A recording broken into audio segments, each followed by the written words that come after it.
مگر نہیں، وہ عام تو نہ تھی، وہ گل مہر خانم تھی۔ اب کچھ بھی ہو جائے مہر نے یہ رشتہ نبھانا تھا۔ اکا اور پلوشے دونوں نے اس سے ایک ہی بات کہی تھی، مہر ہمیں معلوم ہے کہ تم اور مزاج کی ہو، مگر اب تم شادی شدہ ہو، اس لیے کچھ بھی ہو جائے وہی تمہارا گھر ہے، اور تم جانتی ہو کہ اپنا کیسے بنایا جاتا ہے، کیونکہ تم مہر ہو، تم محبت ہو۔ اکا آخر میں مسکرائے تھے، اور محبت تو ازل سے حوا کی بیٹی کا استعارہ ہے، سو اب مہر نے اس محبت کو جلا بخشنی تھی جو صبوح کی انا میں کہیں کھو گئی تھی۔ جب مہر اور مجھے ملنا ہی تھا تو ایسے ہی کیوں ملے؟ اب جب وہ پاس ہے تو کوئی احساس نہیں۔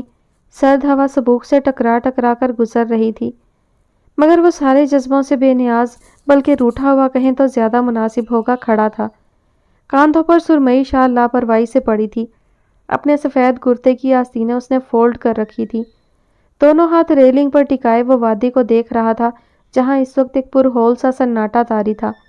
فلک بوس پہاڑ اندھیرے میں دیو کامت دیو کی مانند دکھ رہے تھے۔ صبوح کافی دیر سے وہاں کھڑا تھا۔ کب تک کھڑا رہتا؟ کہیں اور اگر جاتا اور کوئی دیکھ لیتا تو فضول کا ہنگامہ ہوتا۔ صبوح اکتا سا گیا تھا، اب یہ دوگلی زندگی گزاروں گا میں تو اس کا فیصلہ کس نے کیا ہے؟ مت ٹھکراتے اپنی محبت کو، بخشتے اپنا مان۔ اب انا کو اوڑھ لیا ہے تو شکوہ کیسا، شکایت کیسی؟ صبوح کے دل نے سرزنش کی تھی، اندر کے شور سے وہ گھبرا گیا تھا۔ یہ دل کبھی نہیں سدھرے گا، بس اپنی ہی ہانکے گا۔ صبوح کمرے میں آیا تو مہر سو چکی تھی۔ کمرے میں نائٹ بلب کی نیلی روشنی پھیلی ہوئی تھی۔ مہر کی دراز پلکیں اس وقت اس کے گلابی آرزوں پر سایہ فگن تھی۔ اس کے چہرے پہ ایک عجیب سی جاذبیت تھی۔ صبوح بنا کسی خواہش کے یکٹک ہی اسے دیکھے گیا فرصت سے۔ اب یہ اس کی نظروں کا ارتکاز تھا یا مہر کی نیند پر سلوٹ پڑی تھی؟ اس نے آنکھیں کھول دی تھی۔ نیلی سمندر سی آنکھوں میں کچی نیند کا گلابی پن اتنا سحر انگیز تھا کہ اپنی ساری بے رخی کے باعث صبوح اس کی طرف جھک پڑا تھا۔ مہر کا جیسے دل رک کے دھڑکا تھا۔ مانا کہ آپ بہت پتھر ہیں، آپ پہ کسی کا اثر نہیں ہوتا، مگر یہ موسم بہت سنگ دل ہے، اس لیے اپنا خیال رکھیں۔ صبوح آفریدی اسے کمبل اڑھاتے ہوئے بولا تھا۔ مہر نے آنکھیں اٹھا کے اسے دیکھا تھا، اتنی بیگانگی کے باوجود وہ اس کی پرواہ کر رہا تھا۔ تھینکس، وہ یہی کہہ سکی۔ تھینکس کی ضرورت نہیں، مقابلہ برابر کے لوگوں سے اچھا لگتا ہے۔ اب اگر بیمار پڑ گئیں تو پھر میرا حساب کون دے گا؟ صبوح نے خامخواہ کی وضاحت دی تھی۔ گڈ نائٹ خانہ، مہر کروٹ بدلتے ہوئے بولی تھی۔ صبوح بھی سر جھٹک کے آگے بڑھ گیا تھا۔ مہر خاصی ڈھیٹ ہے، یہ انداز اسے بخوبی ہو گیا تھا۔ صبح کاذب کا دھندلکا ہولے ہولے سے پھیل رہا تھا اور مؤذن کی آواز کی گونج بھی فجر کا وقت ہو چلا تھا۔ مہر کی آنکھ اس مانوس آواز سے کھل گئی تھی۔ دھیرے سے آنکھیں کھولتے ہوئے وہ اٹھ بیٹھی تھی۔ پہلو میں صبوح آفریدی محو خواب تھا، نہ جانے رات کو کس وقت سویا تھا۔ مہر نے کمبل سرکاتے ہوئے صبوح پر ڈالا تھا اور خود وضو کرنے چل دی۔ نماز اور تلاوت سے فارغ ہونے کے بعد اس نے دیکھا صبوح ابھی تک سو ہی رہا تھا۔ معلوم نہیں نماز پڑھتے بھی ہیں کہ نہیں، مہر نے اسے دیکھتے ہوئے سوچا۔ سوتا ہوا کتنا معصوم لگ رہا تھا، سنہرے بال کشادہ پیشانی پر بکھرے ہوئے تھے۔ نہیں پڑھتے تو کیا ہوا، اب پڑھنی پڑے گی۔ مہر کے اندر کی تھانے دار نے یکدم ہی بیدار ہو گئی تھی۔ خانہ اٹھے، ارے بھائی اٹھ بھی جائیں اب۔ کیا بات ہے، ایسی بھی کیا آفت آ گئی؟ صبوح جھنجھلاتا ہوا اٹھ گیا تھا۔ آفت نہیں آئی، فجر کا وقت نکلا جا رہا ہے تو طبلِ جنگ بجانے کی کیا ضرورت تھی؟ ایسے جگاتے ہیں کسی کو؟ صبوح چڑ اٹھا تھا۔ ایسوں کو ایسے ہی اٹھاتے ہیں، اور خود بھی تو یوں سوئے تھے جیسے کشمیر فتح کر کے آ رہے ہوں۔ مہر نے بھی ادھار نہیں رکھا تھا۔ سنو، مجھ سے دور رہو، انگلی اٹھا کے وارننگ دی گئی تھی۔ میں کون سا آپ کے سر پہ سوار ہوں؟ اور پلیز نماز پڑھ لیں، بعد میں لڑ لیجئے گا۔ مہر نے اسے گھڑی کی طرف متوجہ کرتے ہوئے کہا تھا۔ تم نے پڑھ لی؟ جی، کب کی؟ اللہ رے، مہر کی فرما برداریاں! تو پھر مجھے کیوں نہیں اس وقت جگایا؟ کیا شکوہ کیا تھا صبوح آفریدی نے؟ مہر بل کھا کے رہ گئی تھی۔ مجھے لگا آپ خود اٹھ جائیں گے، آپ کون سا بچے ہیں؟ آئندہ کے بعد اپنے ساتھ اٹھانا۔ جی نہیں، یہ لیں۔ مہر نے اسے موبائل پکڑایا۔ اس کا کیا کروں؟ نیند کے زیر اثر صبوح کا دماغ کام ہی نہیں کر رہا تھا۔ الارم لگا دیا ہے اس میں اتنا زور روز نہیں لگا سکتی۔ اتنی دیر میں تو ایک ریجمنٹ جمع ہو جائے جنگ کے لیے، مگر صبوح خانہ کی نیند نہ ٹوٹے۔ مہر کے طنز پہ صبوح تب کے اٹھ ہی گیا تھا۔ خانہ میں باہر چلی جاؤں؟ پوچھ تو ایسے رہی ہو جیسے میری ٹانگوں سے چل کے جانا ہو۔ خواہ میری اپنی ٹانگیں سلامت ہے، میں اس لیے پوچھ رہی تھی، کہیں کسی کو برا نہ لگ جائے۔ کوئی ضرورت نہیں ہے، ابھی تھوڑی دیر میں بھابھی نازل ہو جائیں گی تو ان کے ساتھ چلی جانا، خود سے کہیں جانے کی ضرورت نہیں، صبوح نے روب سے کہا اور دھاڑ سے دروازہ بند کر دیا۔ پیچھے مہر بڑبڑاتی رہ گئی تھی۔ صبوح کی بات کے عین مطابق تھوڑی دیر بعد گلریز بھائی کی بیوی فرناز موجود تھی۔ اور مہر سب ٹھیک تو رہا نا؟ بھابھی نے دونوں ہاتھوں سے اسے تھامتے ہوئے گرم جوشی سے پوچھا تھا۔ جی سب ٹھیک تھا، مہر نے آہستگی سے کہا تھا۔ صبوح نماز ادا کر رہا تھا اس خیال سے، یہ میرا دیور تھوڑے اور مزاج کا ہے، پر فکر نہ کرنا، سب سیٹ ہو جائے گا، بھابھی نے تسلی دی تھی، جس کی مہر کو قطعاً ضرورت نہ تھی۔ سیٹ تو یہ ایسا ہوگا جیسے انگوٹھی میں نگینا۔ چلو آؤ باہر چلیں، مورے تمہاری راہ دیکھ رہی ہیں، بھابھی نے اسے بتایا تھا۔ لے جائیں بھابھی اسے، میں اس کی شکل دیکھ کر بور ہو گیا ہوں۔ صبوح نماز ختم کر چکا تھا، ٹوپی اتارتے ہوئے بولا تھا۔ تمہاری بوریت تو دکھ رہی ہے دیور جی، اتنی لیٹ جو نماز ادا کی، بھابھی شرارت سے بولی تھی۔ صبوح کے چہرے کی سرخی میں مزید اضافہ ہوا تھا۔ او بھابھی اب آپ نہیں شروع ہو جائیے گا۔ اچھا ہم سے پہلے کون شروع ہوا تھا؟ بھابھی چلتے ہیں باہر ورنہ خانہ کا میٹر آؤٹ ہو جائے گا، ویسے بھی یہ اس وقت نیند میں ہی ہے ابھی۔ مہر نے حساب برابر کرتے ہوئے آگے کی طرف قدم بڑھائے تو بھابھی کو بھی چلنا پڑا تھا۔ صبوح کی موریں بہت نرم مزاج کی تھیں، پتہ نہیں یہ صبوح کس پہ پڑا تھا۔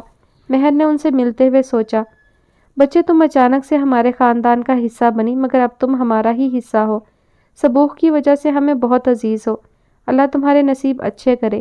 مورے نے دعا دی، مہر نے دل سے آمین کہا تھا۔ یہ نالائق کہاں ہے، ابھی تک آیا نہیں؟ شہباز آفریدی نے سب سے پہلے صبوح کی غیر حاضری نوٹ کی تھی۔ سو رہا ہے، بھابھی نے اطلاع دی۔ اس خانہ خراب کو جا کے اٹھاؤ شمریز، یہ شہر نہیں ہے جہاں دن چڑھے تک سوتے رہو۔ شہباز آفریدی کو غصہ آ گیا تھا۔ بابا وہ تھک گئے تھے، نماز پڑھ کے دوبارہ سو گئے ہیں، اٹھ جائیں گے۔ مہر نے اچھی بیویوں کی طرح صبوح کی سائیڈ لی تھی۔ صبوح ہوتا تو حیرت کے مارے بے ہوش ہی ہو جاتا۔ شمریز نے آنکھیں پھاڑ کے اسے دیکھا تھا۔ نماز ادا کی اس نے؟ ٹھیک ہے، مگر اسے تھوڑی دیر بعد جگا دینا، شادی اس کی ہوئی ہے، اس کے باپ کی نہیں۔ دیکھیے انتظام سارے، شہباز آفریدی نے کہا تھا۔ شمریز کی ہنسی نکل گئی تھی، مہر کے دیکھنے پر دانت فوراً اندر ہوئے تھے۔ واہ خان، آپ کو بڑا شوق چڑھا ہے اس عمر میں سہرا باندھنے کا۔ مورے سے برداشت نہیں ہوئی تھی بیٹے کی بے عزتی۔ او ہو، یہاں بندہ بات بھی نہ کرے۔ شمریز بات سنو میری۔ شہباز آفریدی نے بات ہی بدل دی تھی۔ مہر نے مورے کو اپنی جانب متوجہ کر لیا تھا، وہ اس سے ان کے گھر کے بارے میں پوچھنے لگی تھی۔ مہر گھر جانا چاہتی تھی، اکا سے بہت سے سوال کرنے تھے اسے۔ آخر کیا بات تھی کہ اکا نے اس کی شادی یوں جلد از جلد کر دی تھی؟ مگر اسے تھوڑا انتظار کرنا تھا، اتنی جلدی وہ نہیں جا سکتی تھی۔ اگر وہ شہباز آفریدی کو کہتی تو وہ اسے بھیج دیتے۔ مہر نے اپنی نیک فطرت کے سبب 2 دن میں سب کے اندر گھر کر لیا تھا۔ شہباز آفریدی اس سے بے حد خوش تھے کہ ان کے اتھرے بیٹے کو لگام ڈل گئی تھی۔ اس شام بھی مہر کمرے کے دریچے سے ٹیک لگائے اپنی ہی سوچوں میں گم تھی جب آندھی طوفان کی طرح صبوح آفریدی کمرے میں داخل ہوا تھا۔ دروازہ دھاڑ سے کھلا تھا، مہر چونک کر اپنی سوچوں کے گرداب سے باہر نکلی تھی۔ تم کیا سمجھتی ہو مہر خانم، تم جو چاہو گی وہی ہوگا؟ کبھی نہیں، تم مجھے مزید الو نہیں بنا سکتی۔ تمہارا کھیل ختم، تمہیں اب جانا ہوگا۔ صبوح آفریدی نے لفظوں کی سنگ باری کی تھی، شدید قسم کی۔ مہر کا پورا وجود سن ہو کے رہ گیا تھا۔ کیا ہو گیا خانہ، کون سی آفت آ گئی ہے، کیا بول رہے ہیں؟ کون سا کھیل، کون سا دھوکہ؟ ارتکاز ٹوٹ گیا تھا، سارے خیال ہی بکھر گئے تھے۔ تمہاری وجہ سے مجھے اپنے باپ کے کہنے پہ تم سے شادی کرنی پڑی، اور اب تم اس گھر پہ میرے باپ پہ سب پہ قبضہ کرنا چاہتی ہو۔ میں ایسا نہیں ہونے دوں گا، سب ہتھیانا چاہتی ہو تم۔ صبوح بفرا ہوا طوفان بنا ہوا تھا۔ ایک منٹ صبوح آفریدی، پہلی بات میں نے آ کے تم سے ریکویسٹ نہیں کی تھی، نہ تمہارے باپ نے تمہاری کنپٹی پہ بندوق رکھ کے ہمارا نکاح کروایا تھا۔ اور رہی بات سب ہتھیانے کی، تو میں کوئی غاصب نہیں ہوں جو کسی کا حق ماروں۔ آپ کو تو شکر کرنا چاہیے کہ انجانے میں صحیح آپ کو آپ کی محبت مل گئی۔ آپ کفران نعمت کر رہے ہیں، حد ہو گئی۔ مہر کا پارا بھی آسمان پر پہنچ گیا تھا۔ محبت؟ سب سے بڑی غلطی کی میں نے تم سے محبت کر کے، اور اب اسی چیز کا فائدہ اٹھا کے تم میرے ساتھ یونیورسٹی جا کے وہاں بھی اشتہار لگانا چاہتی ہو کہ دیکھو صبوح آفریدی کو جیت لیا۔ جیت گئے تمہارے اصول، ہار گئی صبوح کی محبت۔ لیکن پھر بھی مل گئی اسے مہر، کیونکہ مہر خانم نے اپنے باپ کے آگے سر جھکا دیا تھا۔ سبوخ نے اپنی کھولن اب انڈیلنی شروع کی تھی۔ اوف خدایا، کس قدر متنفر مزاج ہو خانہ، ایک بات بالکل صاف کر لیتے ہیں، مجھے بھی کوئی شوق نہیں آپ کے نام کی مہر لگا کے گھومنے کا۔ مجھے بابا نے کہا تھا کہ آپ شہر جا رہے ہیں، سو میں بھی تیاری کر لوں۔ مجھے کوئی شوق نہیں فضول میں آپ کے سر پہ سوار ہونے کا، سمجھے؟ مہر بیگانگی سے کہہ کر رخ موڑ گئی تھی، یعنی اب وہ کوئی بات نہیں کرے گی، یہ صاف تھا۔ سبوخ جس طرح آندھی طوفان کی طرح آیا تھا واپس جا چکا تھا۔ میں صاف کہہ رہا ہوں بابا آپ سے، میں آپ کی بہو کو اپنے ساتھ لے کر نہیں جاؤں گا، جتنا پڑھنا تھا پڑھ لیا۔ سبوخ نے بابا کے سامنے صاف بات کی تھی۔ ایک بات تو بتاؤ بیٹا، کیا اس نے تمہاری ٹانگوں سے چل کے جانا ہے؟ اور پڑھنے کی بات بھی خوب رہی، یہ تم اس لیے تو نہیں کہہ رہے کہ اس کے ہوتے ہوئے تمہاری پوزیشن نہیں آتی تھی؟ اچھا طریقہ نکالا ہے تم نے اسے دبانے کا۔ بھگو بھگو کے مارنے میں شہباز آفریدی کا کوئی ثانی نہیں تھا۔ سبوخ جی بھر کے شرمندہ ہوا تھا۔ ایسا نہیں ہے بابا، میں نہیں چاہتا لوگ باتیں کریں۔ تو باتوں کے ڈر سے تم گھر سے نکلنا چھوڑ دو گے؟ ہاں، باتیں تو لوگ بادشاہوں پر بھی کرتے تھے، کیا انہوں نے بادشاہت کرنا چھوڑ دی؟ آپ کی ساری باتیں درست بابا، مگر مہر میرے ساتھ نہیں جائے گی، اٹس کنفرم۔ سبوخ آفریدی حد میں رہو، ایک بار میں نے کہہ دیا مہر جائے گی تو جائے گی، اس نے اپنی ڈگری کمپلیٹ کرنی ہے۔ شہباز کا انداز فیصلہ کن تھا۔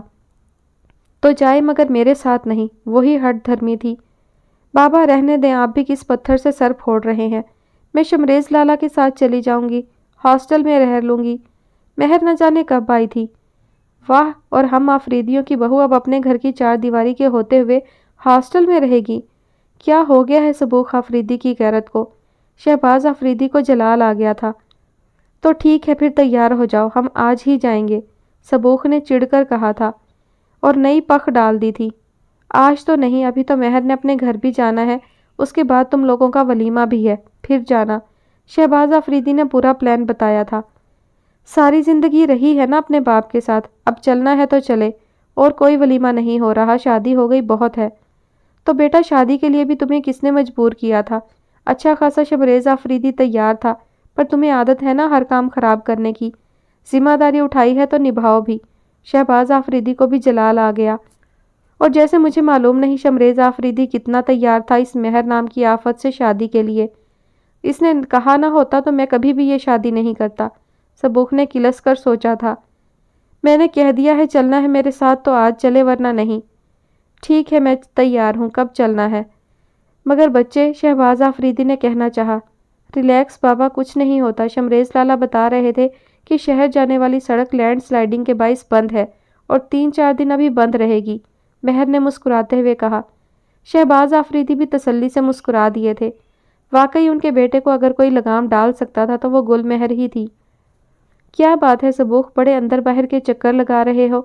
شمریز ابھی کہیں باہر سے آیا تھا سو گھر میں ہونے والے ہنگامے سے بے خبر تھا۔ ہاں، آج واپس جا رہا ہوں شام میں، سبوخ نے بتایا۔ واپس جا رہے ہو؟ کیا ہوائی جہاز سے؟ شمریز نے اچنبے سے پوچھا۔ ہوائی جہاز؟ ہمارے علاقے میں ہوائی جہاز کہاں ہوتے ہیں، گھاس تو نہیں کھا گئے؟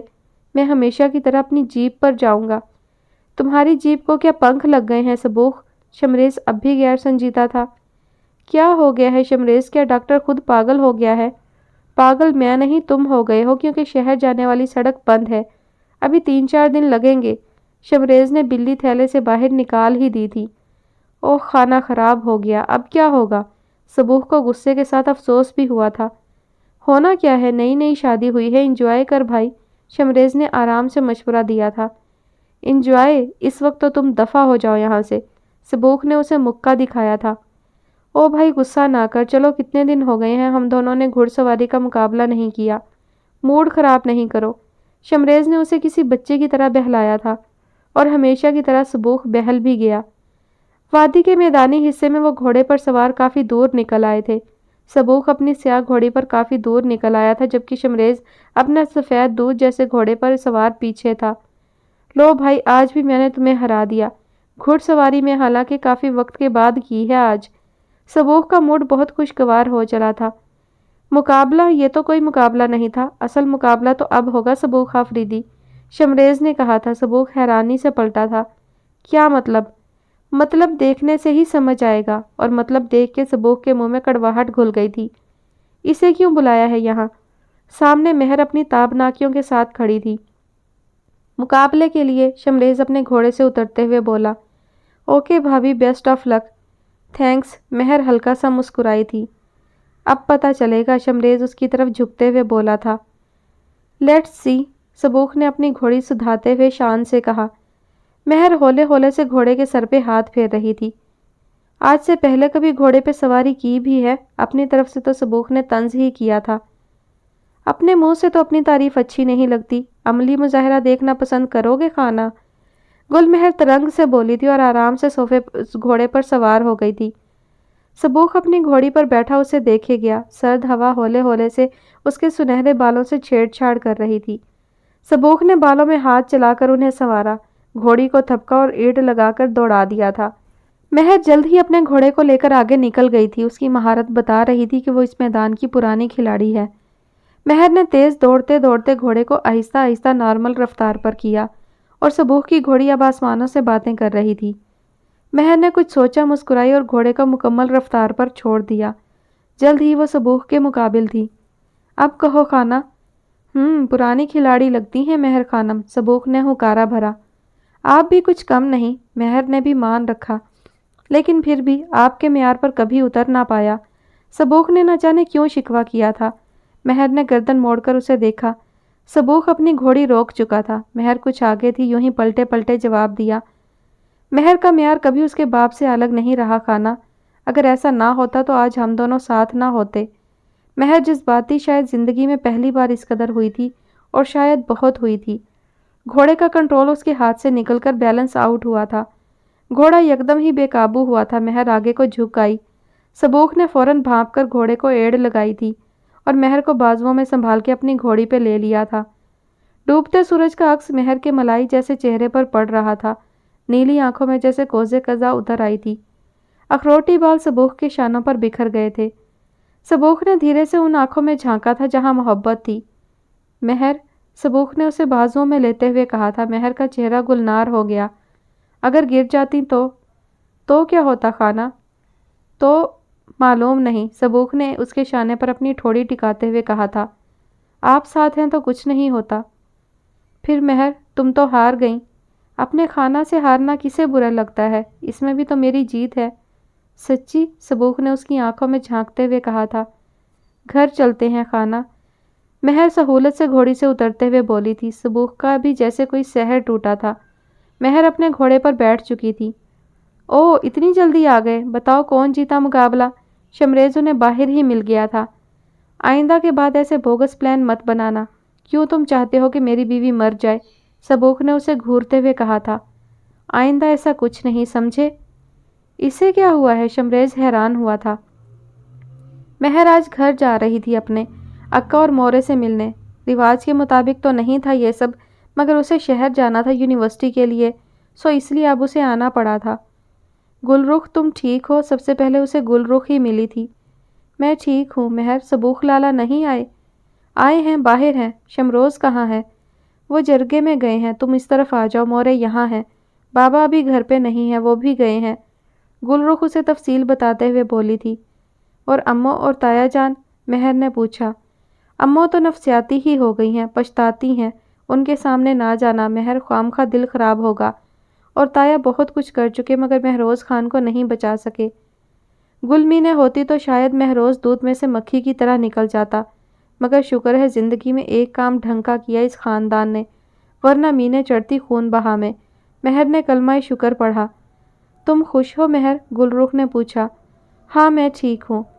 مہر، تم نے کبھی نہیں سوچا بابا نے یوں اچانک ہمارے نکاح کر دی اور تمہاری تو رخصتی بھی کر دی؟ آخر کیوں؟ گل رخ نے اس سے پوچھا تھا۔ تبھی پلوشیں آ گئی تھیں۔ مہر، میری بچے کب آئیں؟ پہلی بار مورے کو میرے آنے پہ خوشی ہوئی ہے کیونکہ مجھے واپس بھی جانا ہے۔ تو نہیں بدلے گی مہر، اب تو شادی ہو گئی ہے۔ او مورے، شادی ہوئی ہے، کوئی میرا سافٹ ویئر تو نہیں بدلا ہے؟ یہ نہیں بدلنے والی مورے، گل رخ نے بھی لقمہ دیا تھا۔ اچھا میں آتی ہوں، اپنے داماد سے تو مل لوں، اسے دیکھ لوں۔ پلوشے کو یاد آیا۔ جائیں، آپ کے بھی سر پہ بم پھٹے گا، مہر نے سوچا۔ کیا سوچ رہی ہو؟ رخ نے اس کا شانہ ہلایا۔ کچھ نہیں، بس ایسے ہی، مہر نے کہا۔ میں نے کچھ پوچھا ہے تم سے، رخ نے یاد دلایا۔ سچ پوچھو تو رخ یہ سوال میں خود بھی بابا سے پوچھنا چاہتی ہوں، مہر نے آہستگی سے کہا۔ میرا ذہن وہ کڑی نہیں ڈھونڈ پاتا جس کی بنیاد پہ اکا جان نے ہمیں اس زنجیر میں باندھا۔ مہر نے ایک تھکی ہوئی سانس لی تھی۔ اکا آ گئے، عائشہ نے اطلاع دی تو مہر کھڑی ہو گئی تھی۔ اکا، امیرم خان کے گلے لگتے ہی مہر کو ڈھیر سارا رونا آیا تھا۔ اتنے دنوں بعد یہ شفیق صورت دیکھی تھی۔ اکا جان سے مل کے مہر کو یوں لگا اس کی ہمت بحال ہو گئی ہو، اس کے دل کو قرار آ گیا ہو، مگر اس کے دل و دماغ میں سوالات کا ایک سمندر تھا جو وہ اکا سے کرنا چاہتی تھی۔ ٹھیک ہو مہر؟ اکا بالکل ریلیکس تھے۔ جی اکا، اور آپ ٹھیک رہے؟ جس کی اتنی بہادر اور فرما بردار بیٹی ہو اسے کچھ نہیں ہو سکتا مہر۔ تم خوش ہو؟ جی اکا، مہر نے نگاہیں جھکا لی تھی۔ کم از کم اکا کے سامنے وہ غلط بیانی نہیں کر سکتی تھی۔ پتہ ہے مہر، میں سوچتا تھا شاید تمہیں میرا فیصلہ پسند نہ آئے، تم انکار کر دو، مگر تم نے بنا کوئی سوال جواب کیے میرا مان رکھا، چپ چاپ میرا مان رکھ لیا، ایک ایسے شخص کو اپنی زندگی کے سارے اختیار دے دیے جس کے نام تک سے تم واقف نہیں تھی۔ امیرم خان آسودہ سے بولے تھے۔ مہر اپنی جگہ ساکت تھی۔ جسے اکا اجنبی کہہ رہے تھے وہ مہر کے لیے اجنبی تو نہ تھا، یہ اور بات کہ اب وہ اجنبیوں سے بڑھ کر تھا۔ اکا، کیا اس سب کے بعد میں یہ حق رکھتی ہوں کہ پوچھ سکوں کہ آپ نے ایسا کیوں کیا؟ ایسا کیا ہوا کہ آپ کو ہماری حفاظت کے لیے بیرونی سہاروں کی ضرورت پڑی؟ وجہ میرا بھائی تھا مہر۔ زندگی میں پہلی بار مجھے احساس ہوا کہ بیٹیوں کا باپ ہونے سے لوگ ڈرتے کیوں ہیں۔ مہر، ایک بار تمہاری وجہ سے میں بچ گیا، ہر بار ایسا نہیں ہو سکتا۔ مجھے معلوم ہے کہ لالا اب بھی آرام سے نہیں بیٹھے گا، لیکن اب میں مطمئن ہوں کہ تم لوگ اب اپنے گھروں میں محفوظ ہو۔ میری بیٹیاں کسی خون بہا کا شکار نہیں ہو سکتی، کسی بھیٹ نہیں چڑھیں گی۔ مہر اکا کی بات پہ ہل گئی تھی۔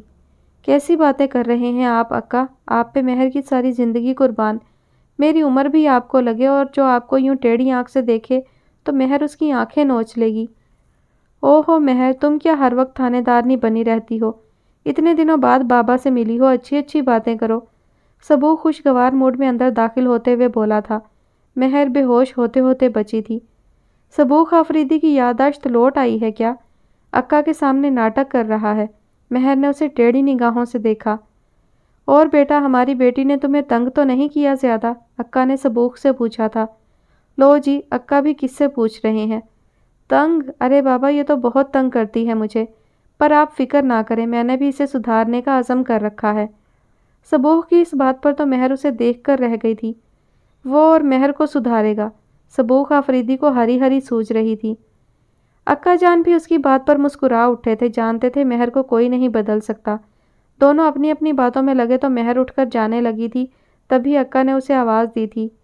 مہر؟ جی اکا۔ تم نے خانہ کو سلام نہیں کیا، بیٹا شوہر گھر آیا ہے۔ کوئی بات نہیں بابا، خیر ہے، سبوخ نے اسے طنزیہ نظروں سے دیکھتے ہوئے کہا۔ یونی ٹاپر اتنا سا مینر بھی یاد نہیں رکھ سکی۔ مہر کو غصہ تو بہت آیا تھا، مگر وہ اپنی کھولن آرام سے نکالنے کی عادی تھی۔ بابا، اخلاقیات کے مطابق جو گھر سے باہر سے داخل ہو وہ سلام کرے نا، لیکن خیر اگر یہ سمجھتے ہیں کہ بیوی ہونے کے ناطے مجھے ہی سلام کرنا چاہیے تو پھر ہزار بار سلامتی ان پر۔ سبوخ ہلکا سا شرمندہ ہوا تھا۔ امیرم خان ہمیشہ کی طرح بیٹی کے آگے لاجواب ہوئے تھے۔ اچھا تم لوگ بیٹھو، میں آتا ہوں کچھ دیر میں۔ جی اکا، مہر نے تابے داری سے کہا تھا۔ میرے اکا کے سامنے مجھے ڈی گریڈ کرنا چھوڑ دیں مسٹر سبوخ، آپ قیامت تک ایسا نہیں کر سکتے۔ ہاں بھائی، تم تو اب باقاعدہ سرٹیفکیٹ جیت چکی ہو تابے داری کا، سبوخ نے طنز کیا تھا۔ مہر محبت میں ہر قسم کی تابے داری دکھا سکتی ہے، آزمائش شرط ہے۔ مہر جو کہہ رہی تھی سبوخ سمجھ کے بھی انجان بن گیا تھا۔ انا کے اس سفر میں وہ اپنے آپ سے بھی بچھڑنے لگا تھا۔ ملنا ملانا ہو گیا ہو تو اب چلو نکلنے کی کریں، گھر بھی پہنچنا ہے۔ ابھی؟ مہر نے اچنبھے سے پوچھا۔ کیوں، اس وقت نکلنا ممنوع ہے کیا؟ یا شام میں تم ویمپائر بن جاتی ہو؟ حد ہے بھائی، میں نہیں جا رہی، کم از کم آج تو بالکل نہیں۔ مہر کو سبوخ کی ویمپائر والی بات پر بہت غصہ آیا تھا۔ تو ٹھیک ہے، میں جا رہا ہوں، لینے نہیں آؤں گا، سبوخ نے دھمکی دی۔ میں نے نہیں کہا تھا مجھے چھوڑنے آئے۔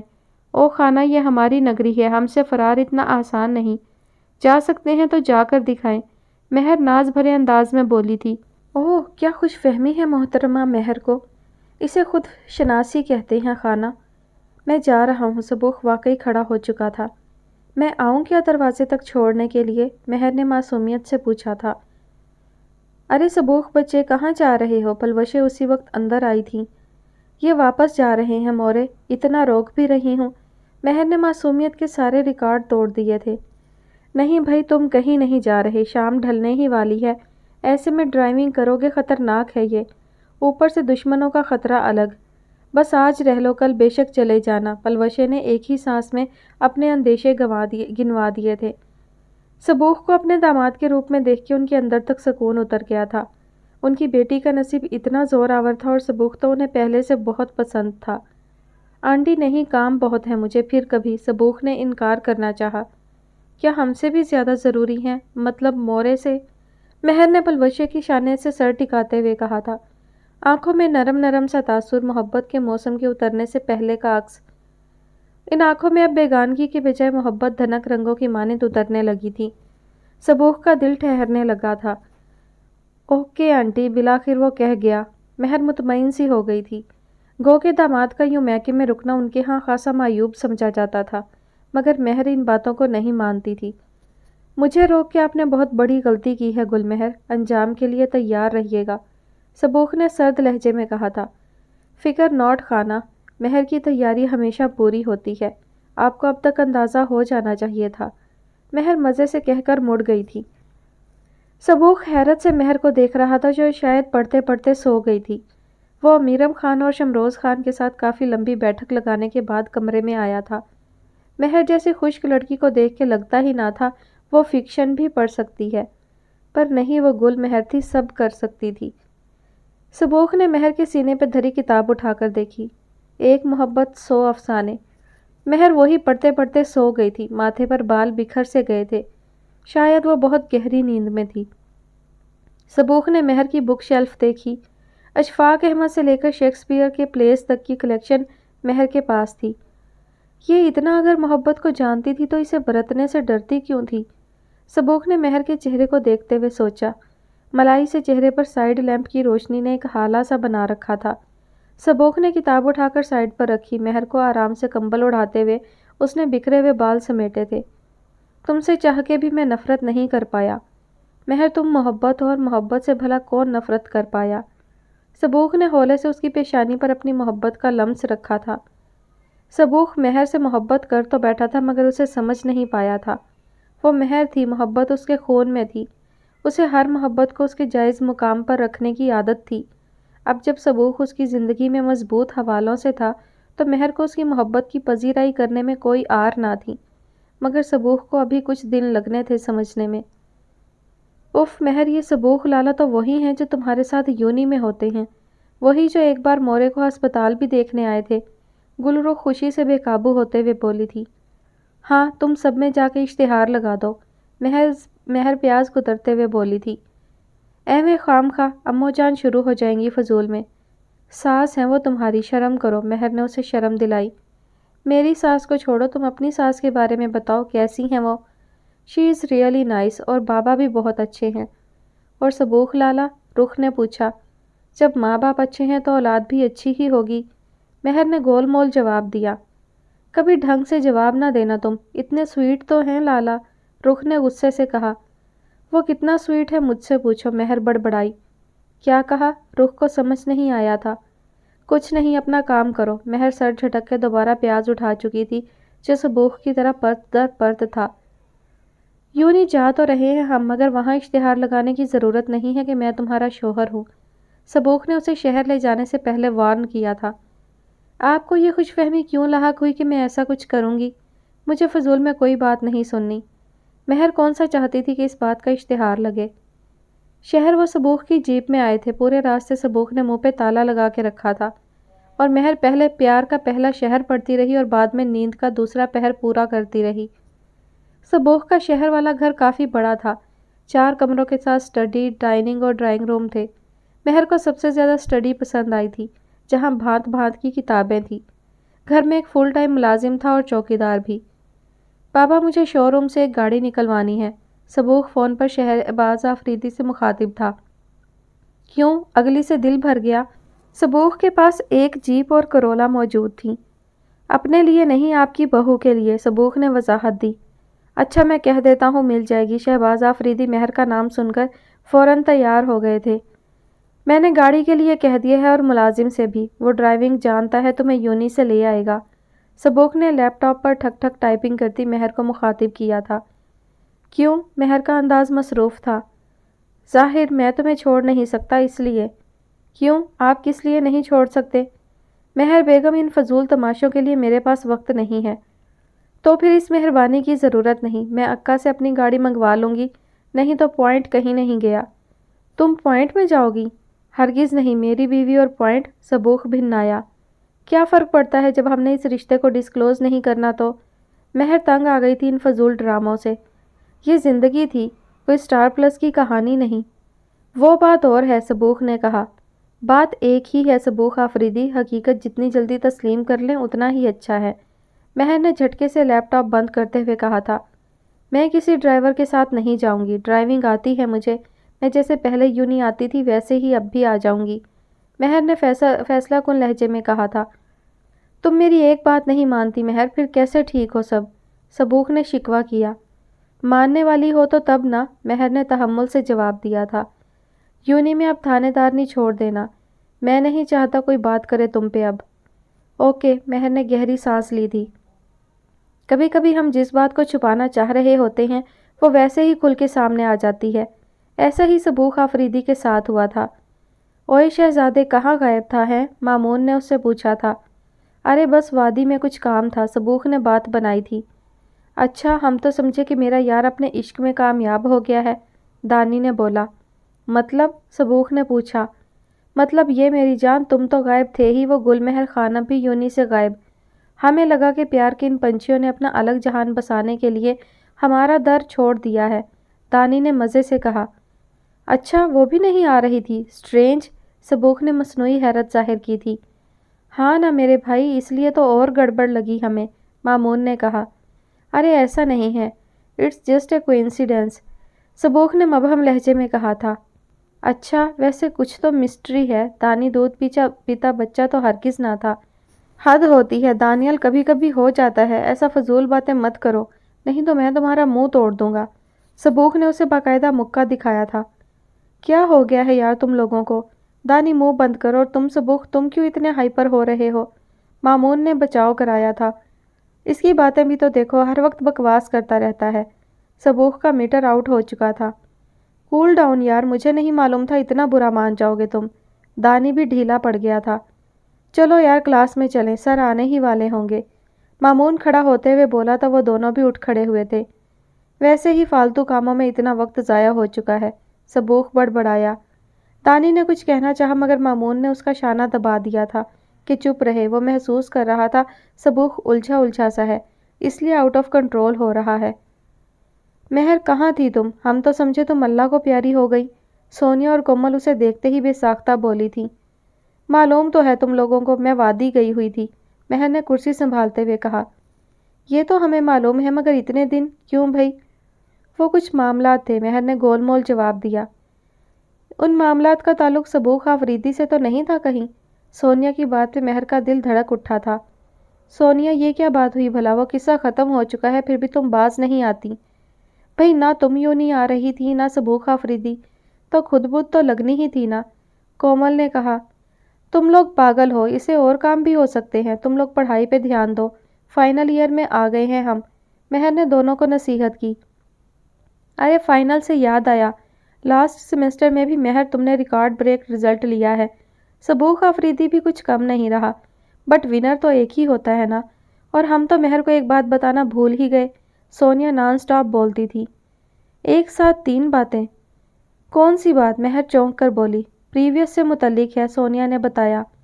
چھوڑو بھی سونیا، ہم فائنل میں ہیں، ہمیں کیا، مہر کا ٹائم ویسٹ مت کرو، پہلے ہی اس کا بہت حرج ہو چکا ہے، کومل اسے ٹوکتے ہوئے بولی۔ میں اپنے کام مینج کر لوں گی، بٹ مجھے بتاؤ ایسا بھی کیا ہے جو ایک بتانا چاہتی ہے اور دوسری چھپانا؟ مہر کا فطری تجسس جاگا تھا۔ یار ابھی جو پریویس کا جو بیچ آیا ہے اس میں ایک گروپ بہت اوور سا، بجائے اس کے ہم فائنل والے ان کی ریگنگ کرتے، پریویس والوں نے ہماری بینڈ بجائی، خاص طور پر لڑکیوں کی، اوپر سے آتے جاتے لڑکیوں کو تنگ کرنا، یقین مانو پورا ڈپارٹمنٹ تنگ آیا ہوا ہے، سونیا نے داستان سنائی۔ کیا نام ہے اس گروپ کا؟ سبوخ کی ساری ہدایتیں بھلائے مہر کے اندر کی تھانے دارنی جاگ چکی تھی۔ وکی فیچر گروپ۔ کومل کے منہ میں نام سے ہی کڑواہٹ گھل گئی تھی۔ دیکھتے ہیں گل مہر سے بچ کے کہاں جائیں گے، مہر نے کتاب کھولتے ہوئے کہا تھا۔ کومل اور سونیا ایک دوسرے کو دیکھ کر رہ گئی تھی۔ ڈپارٹمنٹ میں صحیح تماشا ہونے والا تھا۔ گل مہر چپ نہیں رہنے والی تھی اور وہ لڑکے باز نہیں آنے والے تھے۔ مے آئی کم ان سر؟ آواز پر سبوخ نے پلٹ کر دیکھا۔ وہ گل مہر تھی، آج لیکچر شروع ہونے کے بعد کلاس میں آئی تھی۔ کہاں تھی یہ جو اتنی لیٹ ہوئی؟ سبوخ نے سوچا۔ Yes but why are you late miss Mehr? سارے پروفیسر مہر سے واقف تھے۔ سر ایکچولی وی سی صاحب سے ارجنٹ کام تھا اس لیے لیٹ ہوئی۔ آئی ایکسکیوزڈ سر، مہر سنجیدگی سے بولی تھی۔ ٹیچرز سے وہ ہمیشہ ادب سے پیش آتی تھی۔ مہر اس سیمسٹر میں آپ لیٹ آئی ہیں کیوں؟ سر نے اٹینڈنس شیٹ دیکھتے ہوئے پوچھا۔ سر کچھ پرسنل ریزنز تھے پر میں کور کر لوں گی۔ شیور، آخر کو آپ یونیورسٹی ٹاپر ہیں، سر نے توصیفی لہجے میں کہا تھا۔ مہر اپنی سیٹ کی جانب بڑھ گئی۔ کہاں تھی تم؟ مجھے اور کومل کو مل نہیں رہی تھی۔ سونیا تقریباً اس کے کان میں گھس کر بولی تھی۔ کہا تو ہے وی سی صاحب کے آفس میں تھی، مہر نے دبے ہوئے لہجے میں کہا۔ کیوں؟ ان لفنگوں کی شکایت کرنے، مہر نے پیج فولڈ کرتے ہوئے کہا۔ واٹ؟ سونیا شاکڈ ہوئی، پھر بولی۔ کوئی فائدہ نہیں، وہ ان کا سرگنا، اس کا باپ بھی نامی گرامی گنڈا ہے، وی سی صاحب کیا کریں گے؟ کچھ تو کریں گے ہی، ان سے بات ہو چکی ہے میری، مہر مطمئن تھی۔ سنو، شام کو آ رہی ہو تم؟ کومل نے پوچھا۔ تم سارے لیکچرز ڈھونڈ کے رکھنا، میں گھر لے جاؤں گی، مہر نے سر ہلا کے کہا۔ سنو، عائشہ کو بھی لے آنا، سونیا نے بیتکی فرمائش کی۔ کیوں؟ وہ نہیں آ سکتی، مہر نے انکار کیا، کیونکہ وہ لوگ ابھی وادی میں ہی تھے، مگر مہر انہیں یہ نہیں بتا سکتی تھی، کیونکہ پھر وہ دونوں پوچھتی کہ مہر کس کے پاس رہ رہی ہے۔ ظاہر ہے پھر مہر کیا جواب دیتی، وہ تو سبوخ کے گھر میں تھی اور یہ اس نے بتانا نہیں تھا۔ اس کی یاد آ رہی ہے۔ آج نہیں پھر کبھی، اور اب منہ بند کرو اپنی، سر کی سننے دو مجھے، مہر نے اپنی پوری توجہ سر کی طرف لگاتے ہوئے کہا۔ اف، کون سے 2 نمبر شو روم سے نکلوائی ہے یہ گاڑی، سٹارٹ ہی نہیں ہو کے دے رہی۔ چوتھی بار بھی گاڑی سٹارٹ ہونے میں اسے ناکامی ہوئی تھی۔ اسی وقت سبوخ بھی ٹریک سوٹ میں باہر نکلا تھا۔ مہر کو گاڑی سے نبرد آزما دیکھا تو وہیں آ گیا۔ کیا ہوا؟ یہ گاڑی سٹارٹ نہیں ہو رہی اور مجھے دیر ہو رہی ہے۔ کہاں جانا ہے آپ کو؟ سونیا کے گھر، پچھلے لیکچرز لینے ہیں اور اسائنمنٹ بھی کمپلیٹ کرنے ہیں۔ اسے چھوڑ دیں، میں جم جا رہا ہوں، آپ کو چھوڑ دیتا ہوں۔ اس میں تو آپ ماہر ہیں، مہر بڑبڑائی اس کی چھوڑنے والی بات پر۔ میں چلی جاؤں گی ٹیکسی سے۔ میں نے آپ سے پوچھا ہے کہ کس سے جانا ہے آپ نے؟ چلیں اب، سبوخ نے رعب سے کہا۔ مہر کو دیر ہو رہی تھی مگر اسے جتانا بھی ضروری تھا۔ کیا یہ کھلا تضاد نہیں کہ ایک جگہ لے کے جاتے ہیں اور دوسری جگہ منع کرتے ہیں؟ مہر کی بات پر سبوخ نے اسے گھورا تھا۔ مہر فالتو بحث نہیں کرو، چلنا ہے تو چلو، مجھے دیر ہو رہی ہے۔ میں نے تو نہیں کہا میرا انتظار کریں، مہر بھی تپی تھی۔ جہنم میں جاؤ، سبوخ چڑ کر پلٹا تھا۔ جانے کی کیا ضرورت ہے، آپ کے ساتھ رہ رہی ہوں، یہ کیا جہنم سے کم ہے؟ ہاں تو مت رہو۔ کیوں نہ رہوں؟ میرے بابا کا گھر ہے۔ پہلے وہ میرے بابا ہیں، سبوخ نے تصحیح کی۔ ذرا بابا سے پوچھئے گا، مہر نے اسے تپایا۔ سبوخ پہ وہ مہر کو فوقیت دیتے تھے۔ اچھا آ رہی ہوں، مہر نے پرس اٹھاتے ہوئے کہا۔ مہربانی مادام کی۔ واپسی میں بھی لینے آئیں گے؟ مہر نے پوچھا۔ اتنا پاگل لگتا ہوں کیا؟ یا تمہارا ڈرائیور ہوں؟ ڈرائیور بھیج دوں گا، لے آئے گا تمہیں۔ سبوخ نے اس کی خوش فہمی دور کی۔ معلوم ہے مجھے آپ پاگل ہیں، بتانے کی ضرورت نہیں، مہر نے کہہ کے کانوں میں ہینڈ فری لگا لی تھی۔ یہ اس بات کا اشارہ تھا کہ کم از کم اب وہ سبوخ کی بات نہیں سنے گی۔ کس کے ساتھ آئی ہو مہر؟ کومل نے سیڑھیاں اترتے ہوئے پوچھا۔ کیوں؟ تمہاری گاڑی نظر نہیں آ رہی؟ خراب تھی اس لیے۔ ٹیکسی پر آئی ہو؟ ہاں، مہر نے گول مول جواب دیا۔ اگر ٹیکسی پہ آئی ہو تو بڑی شاندار ٹیکسی تھی، کومل نے طنز کیا۔ سبوخ کی جیپ سے وہ اسے اترتے دیکھ چکی تھی۔ یہ اگر سے کیا مطلب ہے تمہارا؟ مہر نے پوچھا۔ مطلب تو مجھے تم سے پوچھنا چاہیے مہر، کیوں اتنی مسٹیریس ہو رہی ہو تم؟ اور وہ گاڑی تو سبوخ آفریدی کی تھی، میں نے خود دیکھا تھا تمہیں، کومل نے کہا۔ تم سبوخ آفریدی کے ساتھ آئی ہو؟ سونیا حیرانی سے بولی۔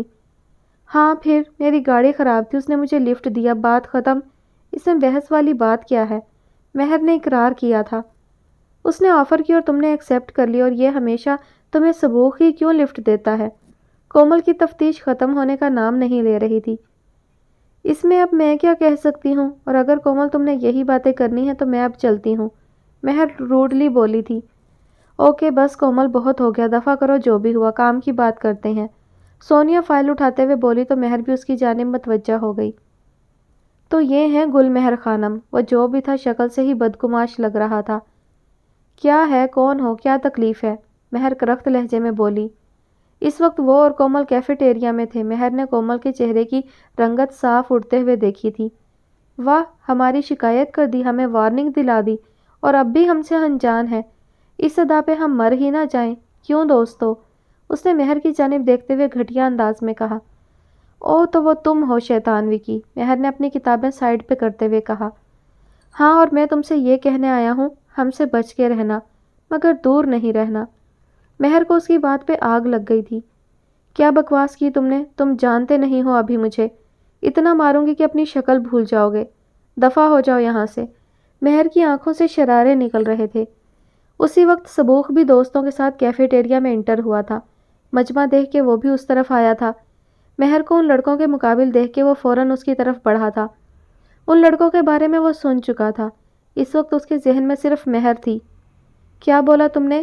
میں تمہیں یہاں سے یوں غائب کروں گا کہ ہوا بھی تمہاری گرد نہ پا سکے، وکی نے اسے دھمکی دی۔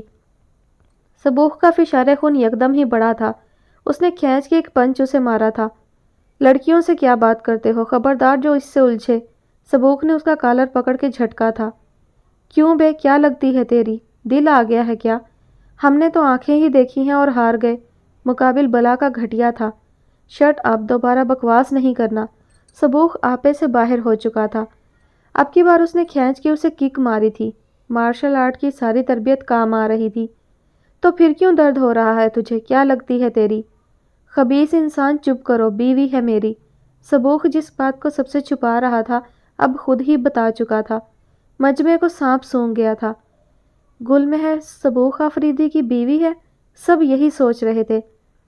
تم صبوح آفریدی کی بیوی ہو؟ سب سے پہلے سونیا اس جھٹکے سے سنبھلی تھی۔ مہر اسے کیا جواب دیتی، وہ تو خود شاکڈ تھی۔ اتنے دنوں سے وہ جس بات کو چھپانے کے لیے کوشاں تھے، اس کا بھانڈا بیچ چوراہے پہ پھوٹا تھا۔ کون کہتا ہے عورت جذباتی ہوتی ہے؟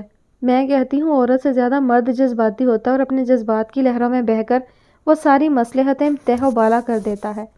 عورت صبر کرتی ہے، اپنے جذبات پہ صبر کے پھائے رکھتی ہے، تو کہیں انتظار اور امید کا مرہم لگاتی ہے۔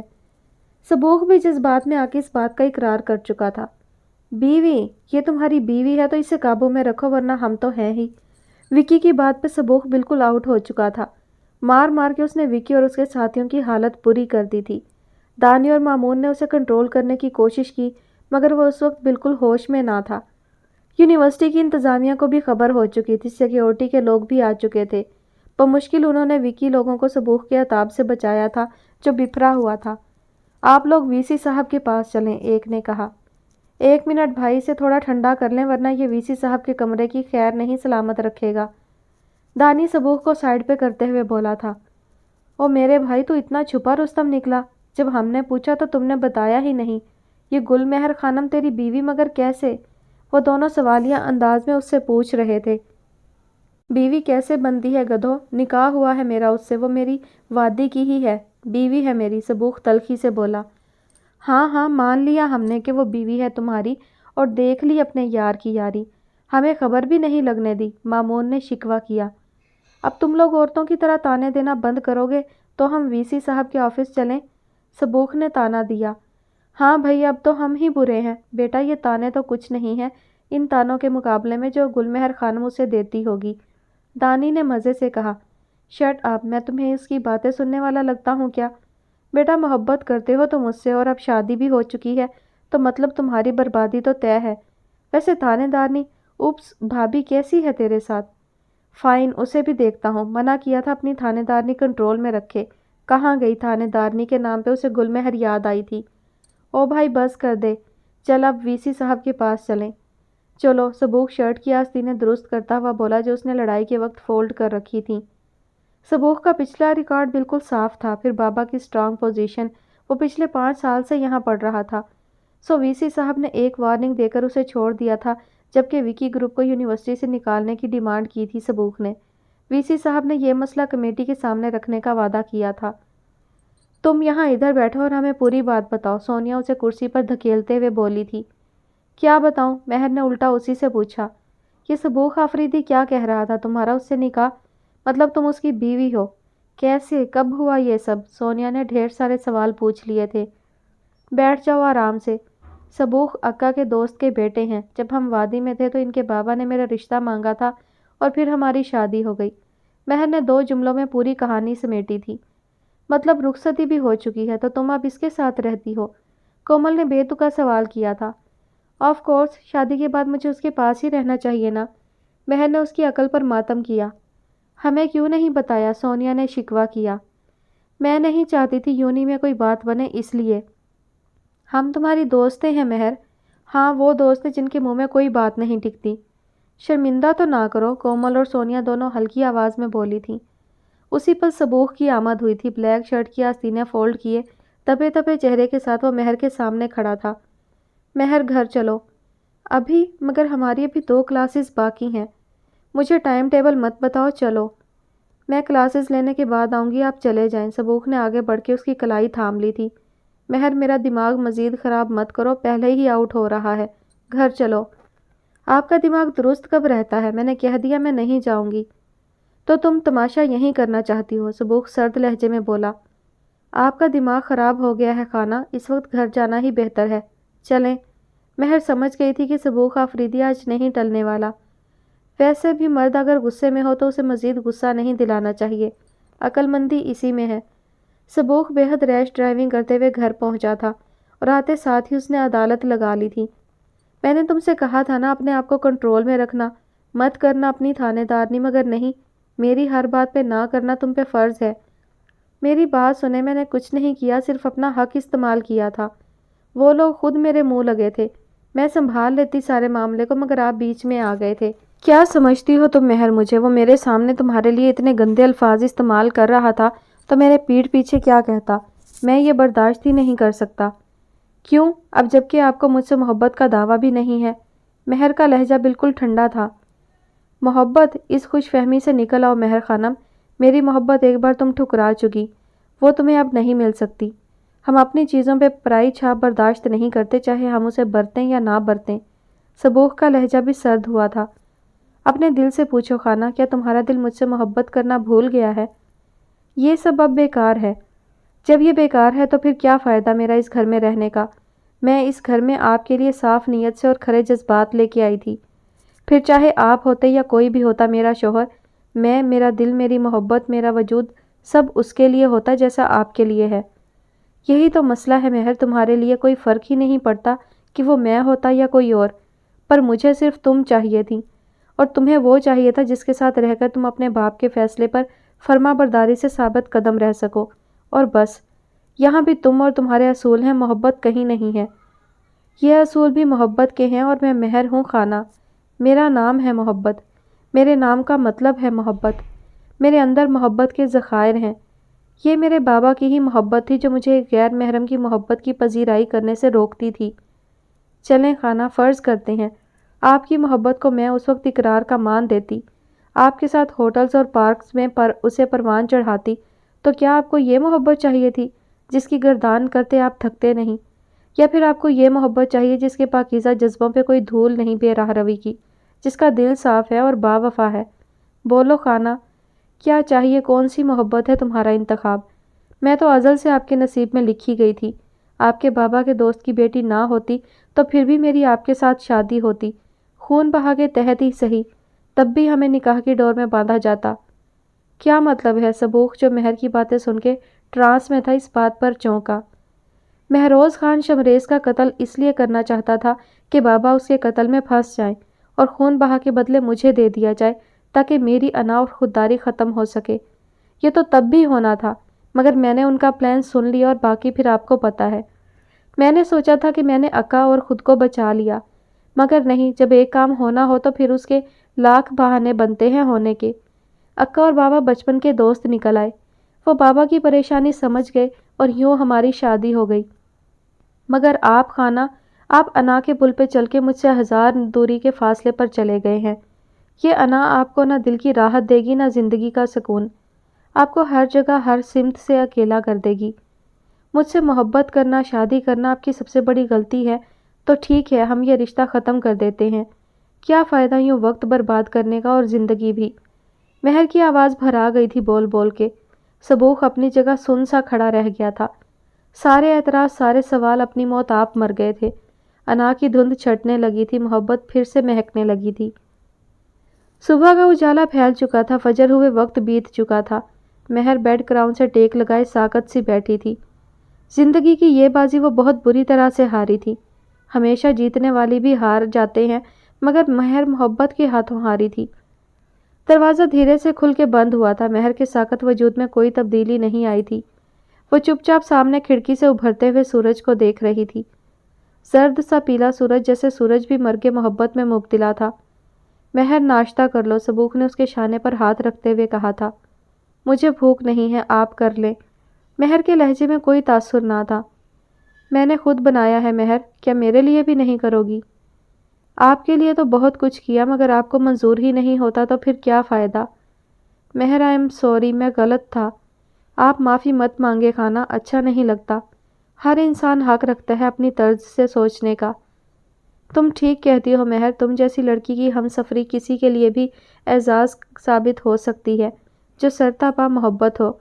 میں نے غلطی کی، انا دکھائی، مجھے میری محبت مل چکی تھی تو مجھے پذیرائی کرنی چاہیے تھی اس کی۔ مگر مہر، ایک تو میری مرضی کے برعکس میری شادی ہوئی، پھر تم سامنے آئی، مجھے لگا کہ میری محبت کی کوئی حیثیت ہی نہیں تھی، بس اصولوں کی جیت ہوئی تھی۔ اس پل مجھے خود پہ غصہ آیا تھا کہ اتنی بے مول محبت تھی میری۔ نہیں خانہ، ایسا نہیں تھا۔ اگر آپ کا اقرار مجھے نکاح کے بعد ملتا تو یقین کریں مہر بنا کچھ کہے آپ کے سائے میں ساری زندگی بتا دیتی، کچھ نہ کہتی، نہ اصول دیکھتی، نہ رواج۔ Mehr, I really love you. Seriously? Mehr مسکرائی تھی۔ سیریسلی، صبوح نے محبت سے کہتے ہوئے اس کے بکھرے بال سنوارے تھے۔ اسے اردو میں کہیں۔ کیوں؟ وہ حیران ہوا تھا۔ بس میں جو کہہ رہی ہوں۔ مہر، مجھے تم سے محبت ہے۔ صرف زبانی کلام میں یا کچھ عملی بھی؟ مہر نے پوچھا۔ یہ عمل کیا کم ہے کہ صبح صبح اپنی بیگم کے لیے اپنے ہاتھوں سے ناشتہ بنایا ہے۔ صبوح شروع سے اکیلا رہا تھا، سو کوکنگ آتی تھی اسے۔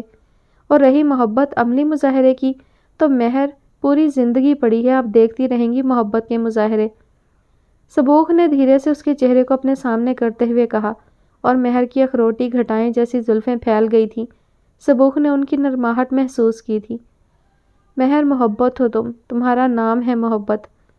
ہاں خانہ، یہ ہے محبت، کیونکہ یہ دو دلوں کی ہے اجازت۔ مہر نے طمانیت سے آنکھیں بند کر لی تھیں۔ وہ یہ بازی بھی جیت چکی تھی کیونکہ وہ محبت تھی اور محبت کو کوئی نہیں ہرا سکتا۔ اور درست اعتدال پسند محبت ہمیشہ زندگی میں سکون لاتی ہے اور دل کی راحت کا سامان بنتی ہے۔ ختم شد۔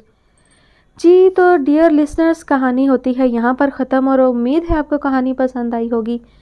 مجھے بھی کہانی اچھی لگی، لیکن یہ کہانی تھوڑی سی لمبی ہو سکتی تھی، بہت جلدی ختم کر دیا رائٹر نے، یا شاید ہمیں عادت ہو گئی ہے تھوڑی لمبی لمبی کہانیاں پڑھنے کی جنہیں کھینچا جاتا ہے۔ لیکن میرا خیال ہے کہ یہ کہانی تھوڑی بڑی ہو سکتی تھی، خاص طور پر مہر کے جو تایا تھے ان کی فیملی کے حوالے سے وہ تھوڑا سا گمبھیر سچویشن ہوتی ہے، تھوڑی سی ٹف سچویشن ہوتی ہے، حالات تھوڑے سے مختلف بنائے جا سکتے تھے۔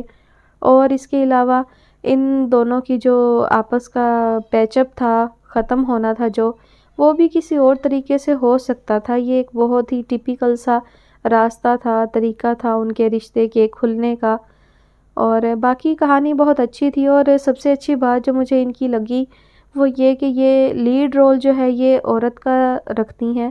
اس سے پہلے جو میں نے ان کی کہانی ریڈ کی تھی اپنے چینل کے لیے، یہ جنون منزل عشق ہے، اس میں بھی لیڈ رول جو ہے وہ ایک لڑکی کا ہی تھا۔ بہت سٹرونگ دکھایا لڑکی کو، اور بہت ٹف سچویشن سے گزری تھی۔ وہ کہانی مجھے بے حد پسند آئی تھی، اور اسی طرح یہ کہانی بھی کچھ اسی ٹائپ کی تھی، جہاں لڑکی کو سٹرونگ دکھایا گیا ہے اور بتایا گیا ہے کہ ایک لڑکی کو کیسا ہونا چاہیے۔ تو بہت اچھی لگی مجھے کرداروں کے حوالے سے، کہانی بہت اچھی تھی، باپ کی تربیت کے حوالے سے، باپ کی محبت کے حوالے سے، اور پھر لڑکی کے رد عمل کے حوالے سے کہ جب کوئی محبت کا اظہار کرے تو فوراً ان سنہرے اور میٹھے الفاظ کے جال میں نہیں آ جانا چاہیے، اپنی زندگی کے مقصد کو مد نظر ضرور رکھنا چاہیے، اور یہ ضرور یاد رکھنا چاہیے کہ آپ کا اٹھایا گیا ایک غلط قدم باقی آپ کے پیچھے رہ جانے والی زندگیوں پر کیسا اثر ڈالے گا۔ تو اپنے والدین اور اپنی بہنوں اور اپنی خاندان، برادری، سب لڑکیوں کے بارے میں سوچنا چاہیے کہ آپ کے اٹھائے گئے ایک غلط قدم سے ان کی زندگیوں پر کیسا اثر پڑے گا۔ ہم لوگ اکثر خود غرض ہو جاتے ہیں نا، کہ بس محبت اور محبت پانی ہے، محبت ملنی چاہیے، محبت کے بغیر زندگی ادھوری ہے۔ یہ سب جو ہے وہ افسانوی سی باتیں ہوتی ہیں۔ زندگی کی حقیقت کو سمجھنا چاہیے صحیح معنوں میں، اور کبھی ایسا لگے بھی کہ نہیں، رہ جانے میں زندگی مشکل ہے اور آگے بڑھ جانے میں زندگی آسان ہے، تو بس ایک غلط قدم اٹھاؤ اور اپنی منزل پا لو اور اپنی محبت کو جو ہے وہ حاصل کر لو۔ تو یہ بھی سوچنا چاہیے کہ محبت تو حاصل ہو جائے گی، اس کے بعد کے حالات فیس کیے جا سکتے ہیں۔ خواب سرائے میں جو ہوا تھا، فیضی نے اور کیا نام تھا، نوین نے جو حالات فیس کیے تھے، جو مشکلات آئی تھیں، تو وہ بھی ذہن میں رکھنی چاہیے کہ بھاگ کر شادی کر لینا یا نکاح کر لینا کوئی اتنا مشکل نہیں ہوتا، لیکن اس کے بعد جو حالات سامنے آتے ہیں نا، انہیں فیس کرنا پھر کیسا ہوتا ہے، اور پھر اس دوران محبت کہاں جاتی ہے۔ کہانی مجھے بہت اچھی لگی، آپ سب کو کیسی لگی ضرور بتائیے گا کامنٹ سیکشن میں۔ انشاءاللہ جلد نیکسٹ ناول کے ساتھ حاضر ہوں گی۔ اپنا بہت سارا خیال رکھیے گا، مجھے اپنی دعا میں یاد رکھیے گا۔ اللہ حافظ۔